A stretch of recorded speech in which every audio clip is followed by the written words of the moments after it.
Buenas tardes. Vamos a comenzar. Tenemos una audiencia escasa pero selecta. Y como además grabamos estas presentaciones y luego queda en el YouTube y en la página de la academia, esperamos que mucho más personas gocen de la conferencia de hoy. Soy Gonzalo Ortiz, el subdirector de la Academia de la Lengua, y represento en esta ocasión al director, el embajador Francisco Proaño, quien por obligaciones familiares no podía estar. Y también se han excusado otros miembros del directorio, precisamente por coincidencias de temas familiares. Creo que no es buena fecha estas de julio ya, las vacaciones, la gente sale de la ciudad o lo que está pasando, por ejemplo, con Diego Araujo, vienen de fuera a visitarles sus familias y claro, son ocasiones únicas a lo largo del año y por eso es que, por ejemplo, Diego Araujo, el secretario, no está aquí. Pero hoy tenemos el gusto de tener con nosotros a María Dolores Rincón González. La hemos conocido durante estos días, hemos podido compartir con ella. La licenciada Rincón González, doctora Rincón González fue primero licenciada en Filología Clásica en 1971, sacó su grado, y en Filología Hispánica en 1997 por la Universidad de Granada, donde obtuvo el grado de doctora en Filología Clásica en 1990. Amplió, amplió estudios en Filología Latina en Alemania, en el Friedrich Wilhelm Centro de la Universidad de Bonn. Ha sido becaria postdoctoral allí mismo en la Universidad Libre de Berlín y en el Instituto Iberoamericano de esa ciudad. Actualmente es catedrática de Filología Latina en la Universidad de Jaén. Ella es miembro de la International Association of Neo-Latin Studies, de la Sociedad Internacional Plutarco y de la Società Dante Alighieri, y forma parte de la Sociedad Española de Estudios Latinos y de la Sociedad Española de Estudios Clásicos. Como ven, las más prestigiosas sociedades europeas de estudios sobre la época clásica. Fue vicerrectora de Proyección de la Cultura, Deportes y Responsabilidad Social de la Universidad de Jaén. Así que tenemos entre nosotros una eminencia y la charla vamos a aprovechar cada una de sus palabras, cada uno de sus pensamientos con gran gusto. Así que dejo en el uso de la palabra a María Dolores, a quien ya desde hace algunos días llamamos cordialmente Lola. Adelante, por favor.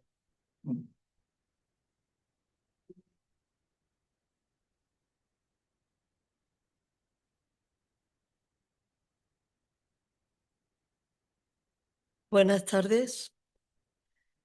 Una hora muy taurina. En el caso de mi tierra, estas horas no son las más escogidas para aguantar la conferencia que le voy a dar, pero yo celebro su benevolencia y me alegro mucho de estar aquí con ustedes. Y quiero comenzar dando las gracias a la Academia Ecuatoriana de la Lengua, a don Francisco Proaño, a don Diego Araujo, a mi presentador, don Gonzalo Ortiz, también a don Alejandro Casares y, como no, a mi amigo y conocido desde hace muchos años, José Luis Ramírez, miembro honorario también de esta academia, que me habló tanto de Quito que al final no me pude resistir a venir a verlo. Y yo creo que me ha hecho ahora una adicta a Quito, con lo cual creo que seguiré viniendo. Si les parece, comenzamos. Cuando el almirante desembarcó en el puerto de Palos, dejaba atrás un mundo plagado de discordia.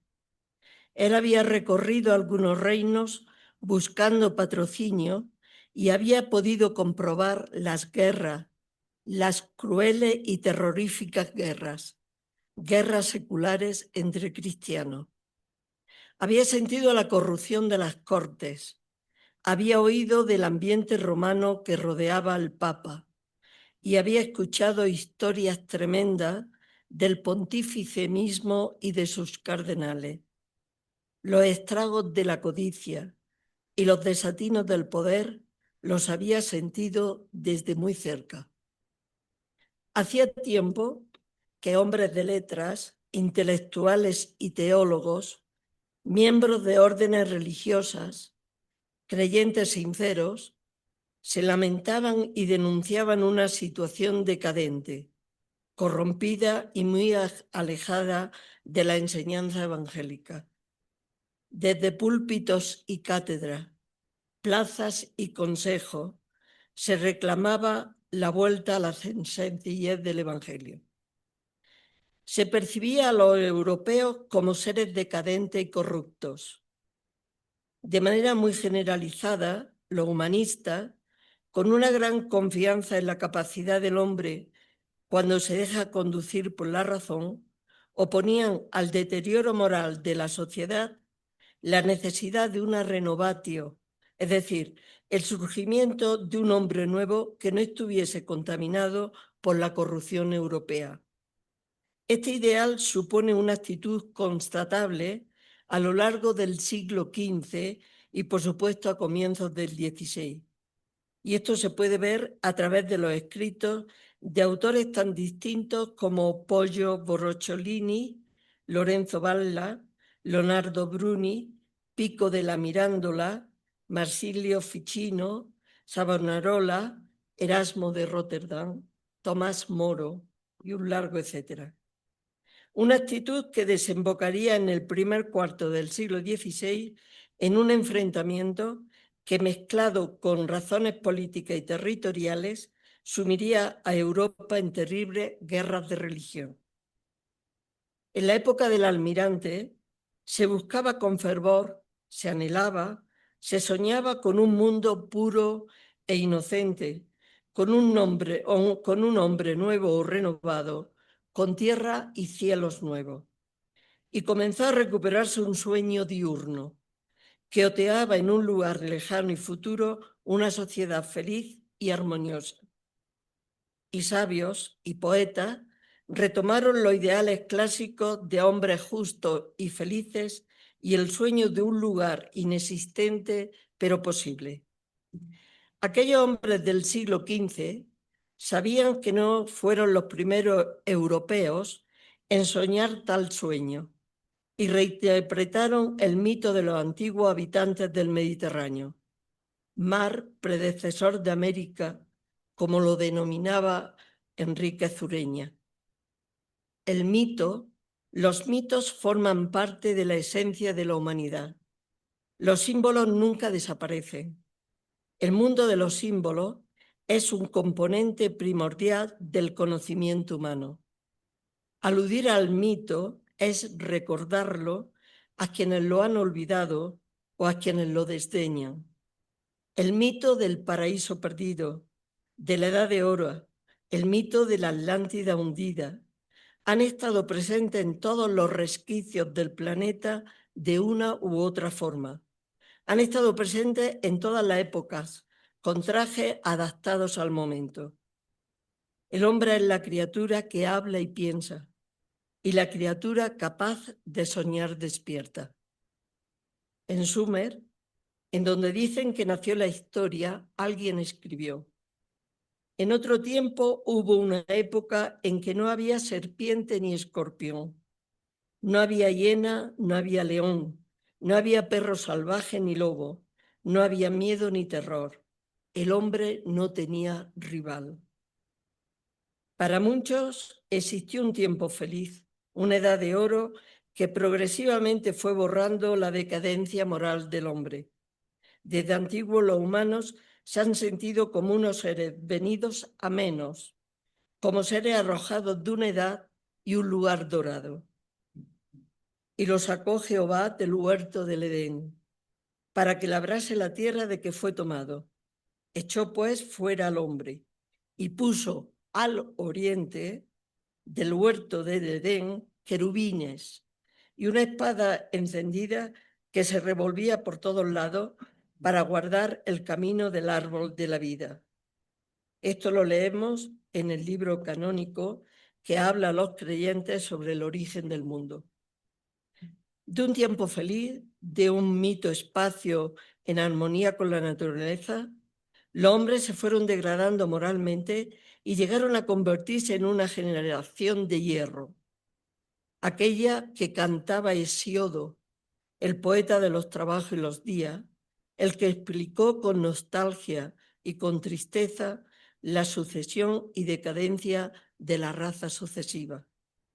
Él cantaba: primero los inmortales que tenían moradas olímpicas crearon la edad de oro de los hombres que hablan. Bajo el imperio de Cronos que mandaba en Urano, vivían como dioses, dotados de un espíritu tranquilo. No conocían el trabajo, ni el dolor, ni la cruel vejez. Guardaban siempre el vigor de sus pies y de sus manos y se deleitaban en festines, lejos de todos los males, y morían como se duerme. Poseían todos los bienes. La tierra fértil producía por sí sola en abundancia y en una tranquilidad profunda. Compartían estas riquezas con la muchedumbre de los demás hombres irreprochables. Era la edad de oro. Pero añadía también Hesiodo: después los habitantes de las moradas olímpicas suscitaron una segunda generación muy inferior, la edad de plata, que no era semejante a la edad de oro ni en el cuerpo ni en la inteligencia. Durante 100 años el niño era criado por su madre y crecía en su morada, pero sin ninguna inteligencia.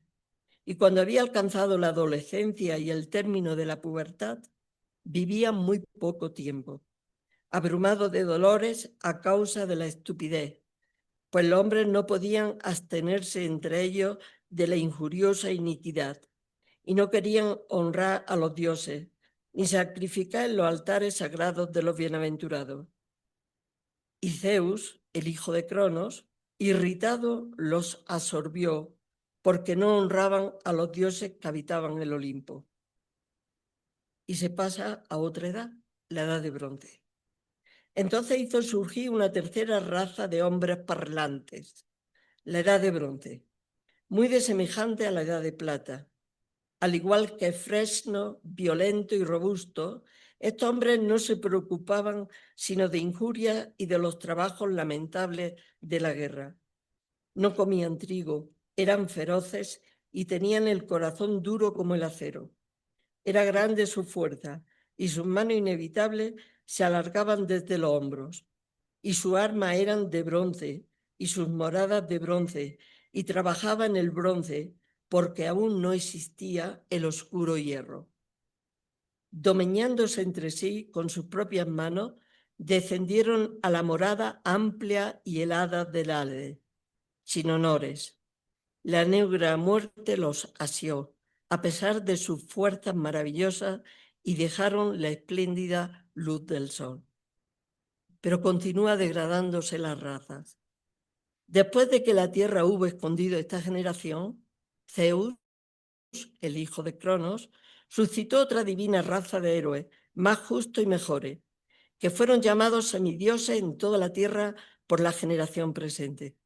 Pero la guerra lamentable y la refriega terrible los destruyeron a todos, a uno en la tierra Catmeida, delante de Tebas, la de las 7 puertas, en tanto combatían por los rebaños de Edipo, y a los otros cuando en sus naves fueron a Troya, surcando las grandes olas del mar a causa de Helena, la de hermosos cabellos, y los envolvió allí la sombra de la muerte. Y el padre Zeus le dio un sustento y una morada desconocida a los hombres, en las extremidades de la tierra. Y esto es lo interesante. Y estos héroes habitan apaciblemente las islas de los bienaventurados allende el profundo océano.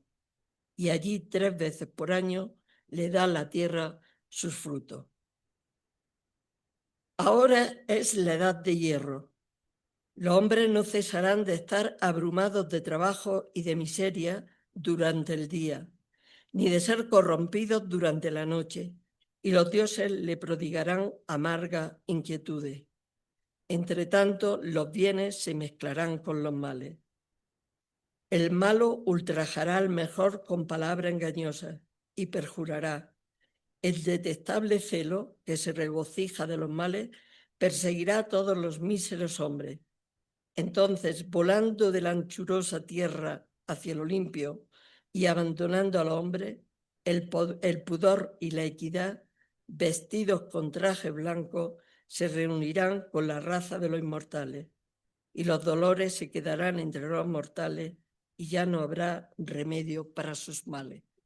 Era la situación presente.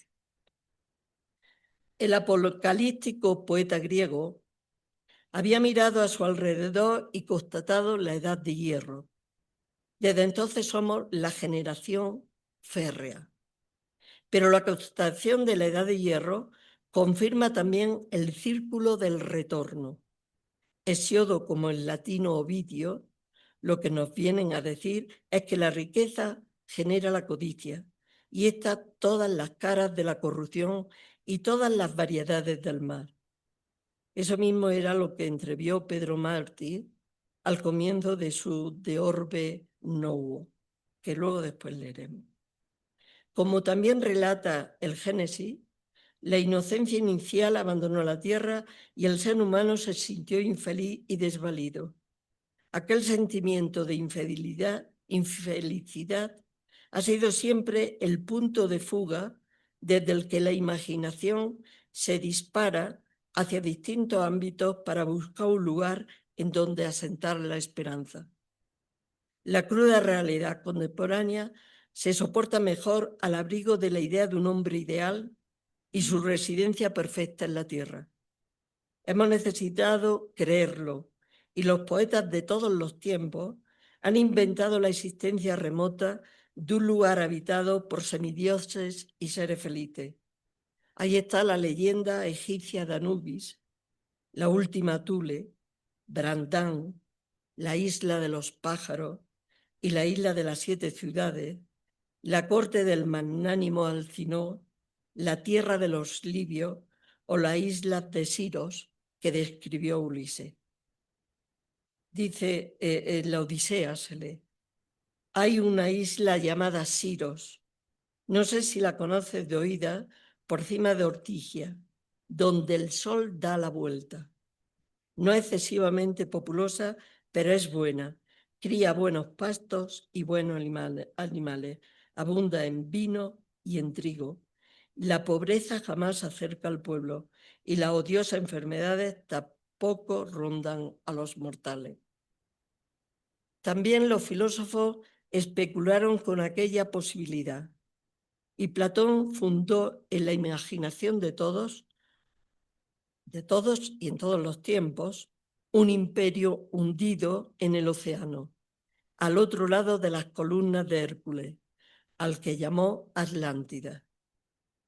Escribe, en aquella época se podía atravesar aquel océano, dado que había una isla delante de la desembocadura, que vosotros así decís, llamáis columnas de Heracles.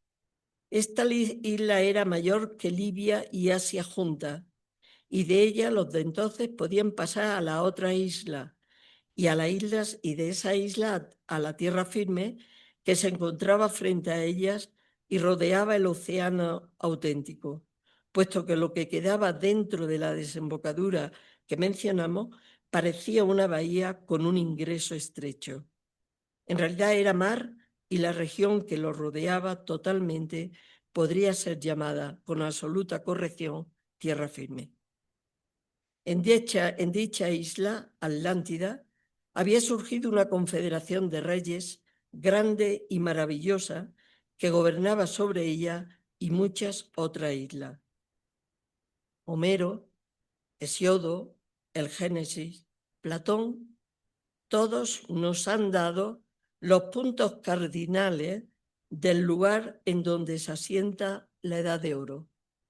Nos han dicho donde el sol da la vuelta. Las islas de los bienaventurados allende el profundo océano. Y puso al oriente del huerto del Edén querubines. La desembocadura que vosotros así decís llamáis columnas de Hércules. Un convencimiento profundo se manifestaba en estos poetas. Al oeste de Europa, en el océano profundo, donde el sol da la vuelta, una tierra prodigiosa aguardaba la llegada de unas naves. Junto con el espacio ideal, el hombre ideal. Surge de esta manera dos ideas complementarias. El hombre inocente y feliz, que no conoce la avaricia, y el territorio en donde habita, un territorio en los confines de la tierra. El primero resultó ser realidad cuando el historiador Tácito lo avistó al otro lado del Rin, como nos cuenta en su Germania. Se trataba de un hombre real, una realidad empírica localizada entre los pueblos germanos. Para el historiador, frente a los romanos decadentes, aquellos pueblos vivían de acuerdo con la naturaleza y con una sabiduría innata y una integridad moral que contrastaba con la sociedad romana por él descrita. Siglos más tarde, en 1416, apoyado en el libro de Tácito, el humanista Poggio Bracciolini escribía también sobre los germanos. Nada es tan difícil en sus costumbres que no llegara a ser fácil. Ciertamente ellos habrían podido vivir en la República de Platón, porque ellos poseen todo en común y aun si no conocieran su doctrina, estarían preparados para su enseñanza. La República de Platón, la constitución ideal escrita para la isla de la utopía. La Germania de Tácito inauguró de manera empírica el concepto del buen salvaje, plasmado definitivamente en el texto ilustrado de Rousseau. Las observaciones del romano confirmaban la existencia real de pueblos aún no corrompidos por el ansia de poder y la codicia. Es esta misma situación la que describen los primeros cronistas de India, hombres desnudos como Adán en el paraíso, inocentes y sin sentido de la propiedad, como cuenta Pedro Mártir. Se supo que entre ellos, escribe Pedro Mártir, la tierra es común como el sol y el agua, y que entre ellos lo mío y lo tuyo, simiente de todos los males, no echa raíces. Se conforman con poco, de manera que los campos en esa tierra dan abundantemente sin faltar nada. Para ellos es la edad dorada. No rodean sus campos de fosos ni de murallas, ni de cercados. Viven en campos cultivados y abiertos, sin leyes, sin libros, sin jueces, y se portan correctamente de forma natural. Juzgan malvado y deleznable al que se place de hacer daño a otro. Pero si bien existían, como dejaba ver Tácito, los hombres ideales, solo en la imaginación colectiva, expresada en poemas y relatos, tenía existencia el lugar preservado del paraíso, aunque intuyeran su realidad escondida al otro lado del non plus ultra. Así lo presintió el cordobés Séneca, cuando a la maga extranjera, a su trágica Medea, le hace profetizar de manera explícita: vendrán un tiempo en los tardíos años en que el océano aflojará sus ataduras y se abrirá una inmensa tierra. La mar despertará nuevos orbes, y no será ya el fin de las tierras Thule. Hernando Colón, el hijo del almirante, lector y coleccionista de libros, nos legó una preciosa biblioteca y entre sus volúmenes estaban las tragedias de Séneca. A la altura de este pasaje que hemos leído, notifica de puño y letra lo siguiente: Act profetia expleta es per patrem meum Christophorum Colón. Es decir, esta profecía se vio cumplida por mi padre, el almirante Colón, Cristóbal Colón, el año 1492. Se había realizado un sueño milenario. Se había dado con él al otro lado del océano. Al margen de los poetas, los humanistas también habían estudiado con afán y traducido con mucho interés, ya lo hemos visto, a Platón, perdón,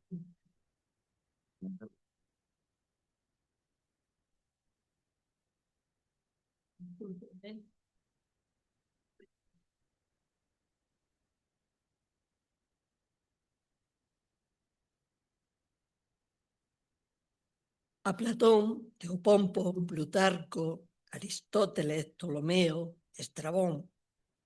En estos textos encontraron y reencontraron aquella noción de una tierra desaparecida, llamada Atlántida, noción que lentamente fue ganando crédito y fue prefigurando el continente que estaba a punto de hacerse presente para los europeos. Como señalaba Alfonso Reyes, la Atlántida, resucitada por los humanistas, trabajó por América. Su presagio se leía en todas las fuentes, brilló en los ojos de los navegantes, robó el sueño a los humanistas y comunicó al comercio un decoro de saber y un calor de hazaña. Con aquellos datos y otras insinuaciones, la tierra venía cuchicheando al oído de sus criaturas los avisos de su forma completa, y el mundo acabó desperezándose de su sueño, hizo saltar su atadero y duplicó su tamaño, y al hacerlo proporcionó la posibilidad de hacer realidad lo imaginado. Así lo entendieron muchos. El nuevo orbe y sus pobladores ofrecían la posibilidad, la gran oportunidad de poder experimentar situaciones no viciadas. Sin entrar en el debate sobre las motivaciones que impulsaron a Colón, cabe admitir que la ingente obra humanística en torno a los mitos utópicos ejerció sin ninguna duda una notable influencia en él. El genovés conoció, estudió y anotó en sus propios ejemplares del Imago Mundi del cardenal Aliaco, la Historia Rerum del Papa Pío II, los viajes de Marco Polo, los viajes de Sir John Mandeville, el libro de Cristina de Pizan. Todas estas obras están escritas sobre países imaginarios. Así, Pedro de Aliaco se refiere en su Imago a lugares fabulosos donde habita gente bondadosa de vida ilimitada. Marco Polo, por su parte, explica los aspectos sociales y políticos de la lujosa corte del rey Gran Khan. En el libro de Mandeville, sobre un imaginario viaje por Oriente, se alude al rey de Campa y su extraordinaria corte. De Pizan relata también un viaje imaginario y describe todos los lugares que Mandeville consideraba inaccesibles, como el caso de los 4 ríos del paraíso que tenían su fuente en el Edén. Educado en estas lecturas, vuelve a indicarnos Alfonso Reyes, Colón emprende el viaje, y no es extraño que en su espíritu las visiones fabulosas ocupen muchas veces el lugar de las realidades. En efecto, los relatos míticos de carácter utópico nacidos en el seno de la cultura grecorromana, estimularon a través de los humanistas a los viajeros en general y a Colón en particular hacia la búsqueda de nuevas tierras para ellos desconocidas, en las cuales encontrar un referente real para esas fabulosas leyendas de riqueza y felicidad. A los propios humanistas aquellos relatos les brindaron la justificación empírica de los mitos que estamos leyendo y la posibilidad de ver realizados sus ideales de renovación en un mundo nuevo con seres que vivían según natura y alejados de la corrompida sociedad europea. En tal sentido, el encuentro con América supone una renovación radical del pensamiento utópico y el punto de partida de la utopía moderna, que en una de sus variantes ha sido denominada por Stelio Croce como una utopía cristiana del Nuevo Mundo. Los intentos de franciscanos y jesuitas de recreación en suelo americano de las primeras comunidades cristianas, en donde todo era común, no deja de ser un intento utópico, porque aunque los textos de la antigüedad clásica medieval y los textos religiosos seguían estando en el origen de muchos descubrimientos, iba siendo cada vez más evidente que la nueva discusión que se instaura en el encuentro de un nuevo mundo giró alrededor de cómo organizarlo y administrarlo. La utopía, que es antes que nada una formulación teórica y orgánica de una sociedad ideal al modo como lo había sido la República de Platón, fue sustituyendo poco a poco los mundos imaginados a priori. En 1492 hemos de decir que se produce la bisagra para el pensamiento utópico que se iniciaría con Tomás Moro, seguido de Campanella, Bacon, André, etc., y que tuvo su reflejo en una literatura de pastores y jardines poblados de seres inocentes. El humanismo vio ante sí la posibilidad de aplicar a sus consecuencias teóricas a una interpretación de la vida y del ser humano, aplicándole en este caso una interpretación también laica y científica. Aquellos mundos imaginados estaban habitados por seres fantásticos y extraordinarios. El descubrimiento de animales y plantas nunca vistos antes de que las naves europeas se detuvieran frente a tierra americana desvelaba como argumento las coincidencias con lo leído en la historia antigua. Compararlos e identificarlos engrandecía la imagen de lo nuevo y lo exaltaba como argumento de conquistadores. En muchos casos, el orgullo del hombre moderno estableció la comparación con lo antiguo para achicarlo. América otorgó la emancipación al pensamiento de la edad moderna, emancipación del pensamiento antiguo, porque la constatación de su existencia permitió elevar las voces contra las autoridades de los clásicos e incluso cuestionar algunos textos de la escritura. El asalciano Sebastian Brand gritaba, entusiasmado, se equivocó Plinio, había un más allá. De esta manera se entiende cómo entre los primeros textos de los cronistas de India fue frecuente la alusión o identificación con el mundo leído e imaginado en los mitos clásicos, pero sobrepasándolo, porque América fue mucho más de lo que habían imaginado. Pedro Martí, cronista de los Reyes Católicos y autor de las décadas de Orbe Novo, evocaba a Virgilio para describir una edad de oro americana presente pero amenazada. Se enteran, aludiendo a noticias que tiene, de que aquí hay muchos reyes, unos más poderosos que otros, como leemos que el mítico Eneas halló el Lacio dividido entre varios jefes, es decir, Latino y Mesencio, y Turno y Tarcón, que estaban separados por límites estrechos y las otras tierras divididas entre tiranos.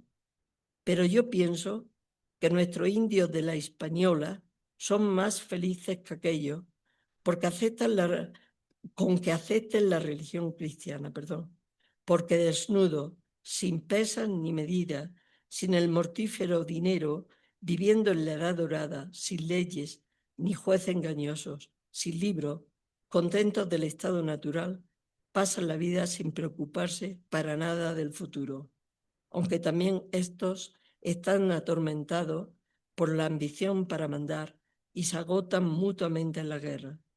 Debemos pensar que ni en la edad de oro se pudo vivir libre de este flagelo. Es más, hasta en esa edad dominó entre los hombres el dame y no te doy, escribía Pedro Martí. Y más adelante argumentaba: he escrito noticias de todo. Al volver de allí han referido sin excepción sobre la fecundidad de esta tierra. Y hay algunos que hasta dicen que no hay otra tierra en el mundo que produzca la misma cantidad de trigo. Es preciso, no obstante, observar cómo en la exposición del almirante se mezcla desde el inicio de su relato el mito clásico y la visión de la escritura, rompiendo el dique entre la visión mitológica y la escritura profética. Escribe el almirante. Concluyendo, dice el almirante, que bien dijeron los sacros teólogos y los sabios filósofos que el paraíso terrenal está en el fin de Oriente, porque es lugar temperadísimo. Así que aquellas tierras que ahora él había descubierto es el fin del Oriente. Colón había hallado la isla Anunciadas o las tierras de Orfir, como leemos en la Biblia, porque Irán le había enviado naves por mano de sus siervos y marineros diestros en el mar, los cuales fueron con los siervos de Salomón a Ofir y tomaron de allá 450 talentos de oro y los trajeron al rey Salomón. En definitiva, había hallado Colón un lugar para la nueva Jerusalén, para la ciudad de Dios que dibujó el santo de Hipona. Y en el relato del segundo viaje vuelve a comentar: ya dije lo que yo hallaba de este hemisferio y de la hechura, y creo que si yo pasara por debajo de la línea equinoccial, que hallara muy mayor temperancia y diversidad en estrellas y en las aguas, porque creo que allí es el paraíso terrenal, a donde no puede llegar nadie salvo por voluntad divina. Grandes indicios son estos del paraíso terrenal, porque el sitio es conforme a la opinión de estos santos y sacros lugares. En el año 1503, Américo Vespuccio se sumaba a la opinión de Colón. Todos los árboles allí son olorosos y mana de cada uno goma, o bien aceite, o bien cualquier otro licor, de los cuales, si las propiedades nos fueran conocidas, no dudo que a los humanos cuerpos nos serían saludables. Y ciertamente, si el paraíso en alguna parte de la tierra está, estimo que no estará lejos de aquellos países, de los cuales el lugar, como te he dicho, está al mediodía, en tanta templanza de aire que allí nunca se conocen ni los inviernos helados ni los veranos cálidos. Pero el hallazgo de aquel mundo diferente hacía preciso nombrar a seres desconocidos, y entonces fue necesario recurrir a la identificación con mundos imaginados, anteriormente descritos, como medio de definir la alteridad de lo hallado, y con frecuencia el mito se convertía en el signo que lo propiciaba, y además servía para engrandecer la imagen de nuevas tierras y sus pobladores. En la crónica del viaje de Ulrico el Smidel, como en tantos otros, se lee: estas amazonas son mujeres y sus maridos vienen a verlas 3 o 4 veces al año. Si una mujer queda embarazada de un niño varón, lo manda al hombre, pero si es hembra, se la queda y le quema el pecho derecho para que no pueda crecer. Y la causa por lo que lo hacen tal es que utilicen mejor las armas y los arcos, pues son mujeres belicosas que hacen la guerra contra su enemigo. Viven estas mujeres en una isla rodeada de agua y es una gran isla. Si se quiere llegar a ella, hay que ir en canoa. Estaba imaginándose a la Amazonas, ¿no? El propio almirante no dudó tampoco en identificar seres fantásticos como las sirenas. Son pasajes que muchos conocéis, ¿no? El día pasado, cuando el almirante iba al río de Oro, dijo que vio 3 sirenas que salieron bien alto de la mar, que no eran tan hermosas como las pintaba, que en alguna manera tenían formas de hombre en la cara. Dijo que otras veces vio algunas en Guinea, en la costa Menegueta. En otras ocasiones serán los hombres marinos, que Pedro Martí identifica con los tritones. Alguna vez hemos dicho que Maya es una región vecina de Chiribichi, notable por sus salinas. Recorrían sus costas los españoles extendiendo la vista por el mar, mientras los demás jugaban o se estaban sin hacer nada. Echaron de ver algo desconocido que nadaba en la superficie. Fijando la vista y pensando qué sería, declararon haber visto una cabeza humana con pelo, barba poblada y brazos. Mientras lo miraban en silencio, el monstruo admirado iba nadando a vista de la nave. Dando grandes gritos despertaron a sus compañeros y al oír las voces, el monstruo se espantó y se zambulló. Dejó ver que la parte del cuerpo cubierta bajo el agua terminaba en pez, habiéndosele visto la cola, con cuya sacudida enturbió el agua del sitio aquel donde estaba el mar tranquilo. Nos parece que serán tritones, que en la antigua fábula son los hijos de Neptuno.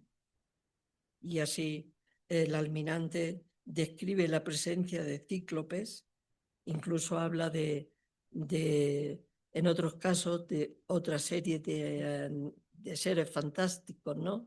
También con un ojo en la frente. Junto a la galería de seres mitológicos se añadieron otra serie de seres fantásticos que no son identificables con la mitología clásica.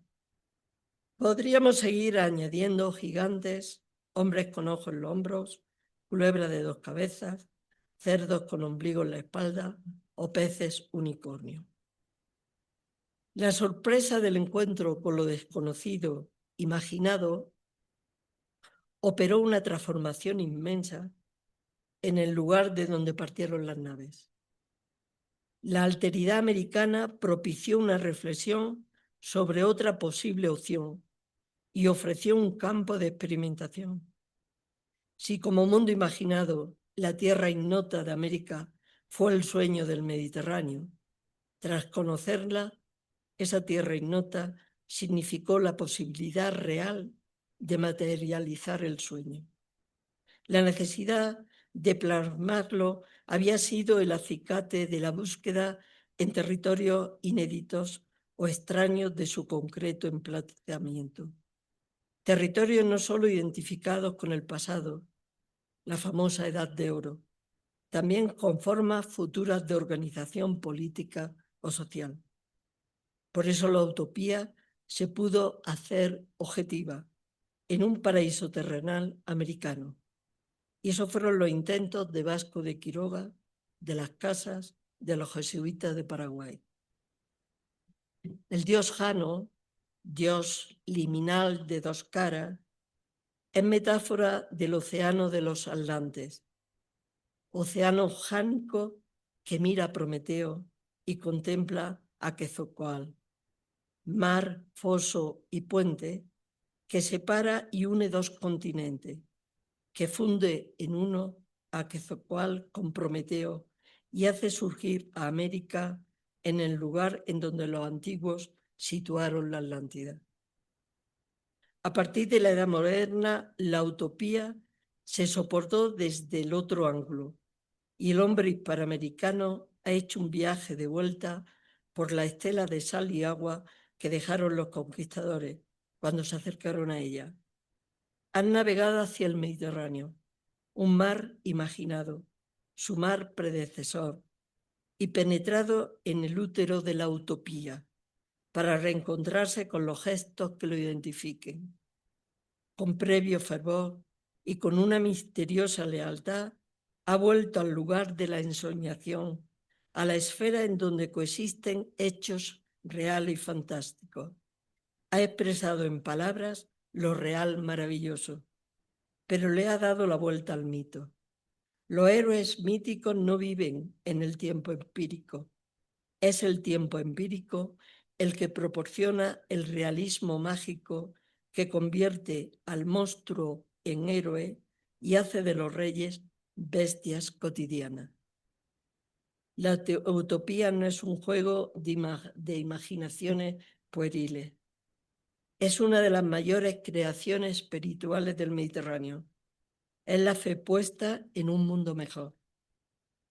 Y seguimos necesitando el reencuentro con la utopía. Y América Latina, en su forma genuina, en su mezcla de autóctono y europeo, todavía guarda un lugar para la esperanza. Un lugar utópico, una isla habitada por los alumnos de Próspero, una ciudad de semidioses felices, la isla de Siro, la corte de Alcinó, la Arcadia feliz, el jardín de la enamorada Diana, la inexistente ínsula barataria de los sueños de un Sancho Quijote improvisado. Una Atlántida que duerme ahogada en el lago Poopó.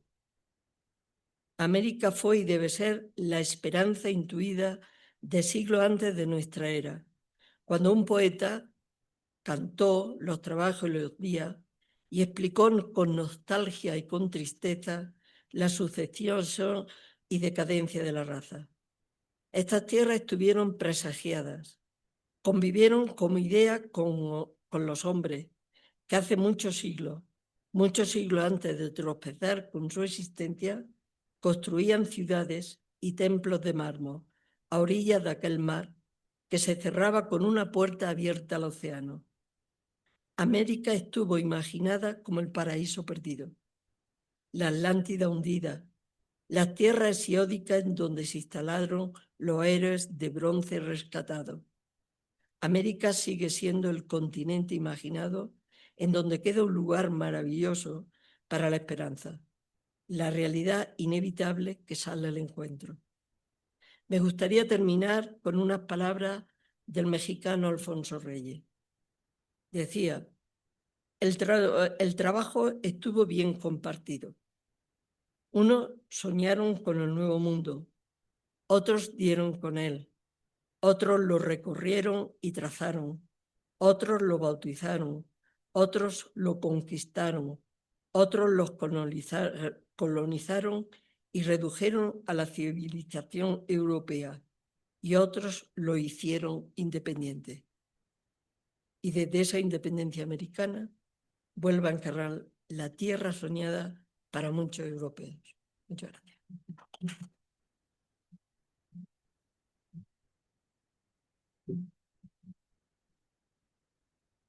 Muchas gracias.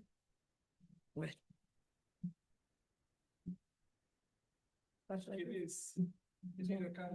Sí, sí. Empiezo yo porque es curioso que siendo americanos nos sentimos objeto del mito previo que la cultura europea había construido, y luego se da este encuentro de los dos mundos, y la última cita de Alfonso Reyes lo va diciendo los momentos de este desarrollo histórico que tiene América, ¿no? Pero es interesante que la flora y la fauna lleva precisamente a comprobar que son unos animales diferentes a los que se había conocido en Europa, en el viejo mundo, e incluso los seres que habitaban esta tierra, sobre todo esos indígenas de las Antillas, a los que veían como el hombre puro, el hombre en contacto con la naturaleza, que no tenía problemas porque vivía en una perpetua edad de oro.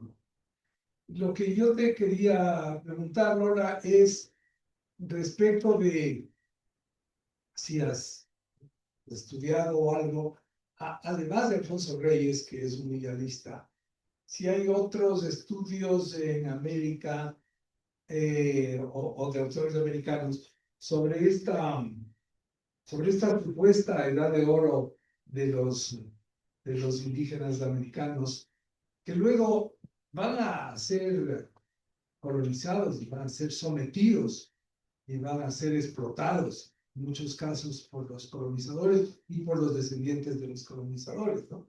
¿Qué tipo de estudios encuentras que hay en América, a veces en los comienzos, los cronistas, y luego sobre esta otra realidad del indio sometido o explotado? Bueno, ahora mismo no le puedo citar concretamente ninguno, pero sí hay bibliografía al respecto, sobre todo de autores de 19-20, coincidiendo con los temas de la independencia en la búsqueda de la identidad latinoamericana. Entonces, desde José Martí y otros autores buscan raíces dentro de lo que es el mundo clásico, intentando también explicarse este tipo de cuestiones. Bueno, una otra. Ellos saben más que yo de todo esto porque es la tierra, ¿no? Alejandro. Yo tengo una pregunta un poco tangencial a la que hace Gonzalo. No sé si sabes de tal vez textos de pueblos originarios de acá que hablen, así como de los clásicos, de una tierra más allá. O sea, Me llama mucho la atención Bolivia. Largo Popo hablan también de una ciudad ideal, de edad de oro, de hombres felices encerrada en el lago, ¿no? Yo creo que sí, que son mitos que bueno, tienen nombres distintos, pero al final hay el inconsciente colectivo, ¿no? Hay el anhelo, ¿no? De pensar que las cosas han sido mejor. El caso de Bolivia está muy cercano.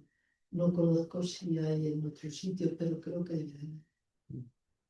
gracias. El mismo mito del dorado, que se piensa que era aquí o en Colombia o en algún lado que había un sitio de oro, una laguna en la que había oro y todo desde de una edad pasada mucho mejor y más rica y más pudiente, ¿no? También está la cuestión muy hermosa de cómo en realidad ellos ven la realidad americana a partir de por ejemplo, de sus lecturas. No leo en el trabajo del año 47 era precisamente de esta cuestión de cómo la literatura que ellos leían, tanto la clásica como los famosos libros de caballerías, sirven, ¿no? para intentar entender esta realidad americana, y por eso se puebla precisamente América de nombres tomados de los libros de caballerías. California, ¿verdad? Que no deja de ser una reina, creo, de la Marín de Gaula, los Patagones, como precisamente uno de estos pueblos que ya aparecen citados en la literatura, y me parece muy hermosa esta idea, porque entiendo que es lo que hacemos todos, que es ver la nueva realidad a partir de las realidades que ya conocemos. Y en este caso, me parece que en un ámbito como este, la casa de la lengua y de la literatura, que precisamente sea la literatura la que va moldeando la realidad, esta realidad nueva con la que se encuentran pues, estos emigrantes aquí al Nuevo Mundo, me parece que está viendo una visión muy hermosa y quizá bastante irónica, ¿no? Al final, los libros de caballerías, que no dejaban de ser invenciones, se convierten en realidad, o parcialmente en realidad, aquí en América, ¿no? Precisamente por la mirada de los recién llegados. Me llamaba mucho la atención lo que decías de que Colón tenía anotados estos libros clásicos, o de islas imaginarias, de mundos imaginarios. Bueno, es sorprendente la cita de Séneca y la anotación que hace el hijo, ¿no? El hijo constata que justo mi padre ha hecho realidad esta profecía. Muy bien. Algo más. Bueno, si no hay otra intervención, vamos a agradecerle mucho ¿qué dices? Sí, una intervención cortita nada más. Es que me lleva todas las lecturas, todas las historias, todas las reflexiones sobre algo que se presagia, a repensar al ser humano. El ser humano que viene en un proceso de evolución de 200.000 años, que nace en una zona sur de un continente, se traslada por varios otros continentes, se mezcla con otros grupos y se queda en el hombre antiguo del viejo mundo, que descubre al nuevo mundo. Y cuando descubre el nuevo mundo, los del nuevo mundo descubren que estaban desnudos y que tenían pecado y que había otros reyes y que había otros dioses. Y si nos vamos al momento actual, caemos en cuenta que hay grupos en América Latina todavía de esos hombres iniciales, de esos que vivían tranquilamente en el paraíso, sin ropa, desnudos, y que no quieren la civilización. Y aquí les llamamos tagaeres o tarmenanis a esos grupos que son disidentes de otros grupos que sí se juntan con la civilización y que viven actualmente en pecado, en la corrupción. Y lastimosamente no tenemos otra utopía que no sea la de irnos a otro planeta y que posiblemente será por allá donde despeguemos como seres humanos de una manera distinta. Estamos viendo una corrupción terrible en el mundo. Las guerras que están narradas vuelven a repetirse. Es decir, estamos viendo la naturaleza del ser humano de esa manera. Cuando nos dieron el paraíso, pudimos disfrutar de él, y cuando nos conquistamos mutuamente, no vivimos con paz. Es más o menos un pensamiento así, un poco general, pero claro,